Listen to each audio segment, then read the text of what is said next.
یوسف رضا گیلانی صاحب کی سربراہی میں یہ سارا کام ہوا. یہاں اسپیکر اس میں یعنی صوبوں کے جو حصے ہیں اس سے پہلے جو رکھا گیا 1% شیئر کے پی کا جو آج تک چلا آ رہا ہے، اور ہمیں اس کے اوپر آج بھی کوئی اعتراض نہیں، خوشی ہے.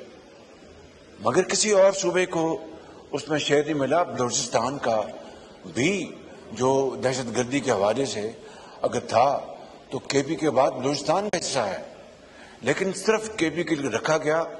اور 2010 سے لے کے آج تک 590 ارب روپے کے پی کو ملے، صرف دہشت گردی کے خلاف جو ان کی جو کاوشیں تھی ان کو آگمنٹ کرنے کے لیے.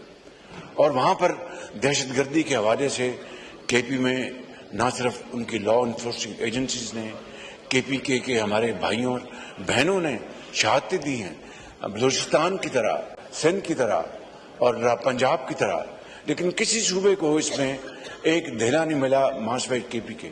میں انتہائی ادب سے یہ گزارش کروں گا آپ کی خدمت میں، اس معزز ایوان کی خدمت میں، کہ 590 ارب روپے دیے گئے لیکن آج تک سی ٹی ڈی وہاں پر قائم نہیں ہو سکا، جو کہ جس کے لیے یہ رقم مختص کی گئی تھی اپنے ایوارڈ میں.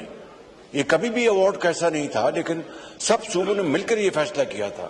تو میں اپنے بھائی کی خدمت میں عرض کروں گا، اس ایوان کی خدمت میں عرض کروں گا کہ اس کو بھی ذرا ضرور سوچیں کہ 590 ارب روپے آج تک جا چکے ہیں، مگر وہاں پر سی ٹی ڈی آج بھی نامکمل ہے. اس سے زیادہ میں کچھ نہیں کہنا چاہتا. I don't want to go into politics. دوسری بات جو انہوں نے فرمائی کہ پنجاب میں چیف سیکرٹری یا سندھ میں چیف سیکرٹری یا بلوچستان میں آپ کی خدمت میں عرض کرنا چاہتا ہوں کہ ہم نے 3 ناموں کا پینل دیا، جو ایک ٹریڈیشن ہے. 3 ناموں کا اپنا پینل دیا کے پی کو، اس میں سے کوئی بھی چوز کر لیں. ابھی تک انہوں نے اس کے اوپر فیصلہ نہیں دیا.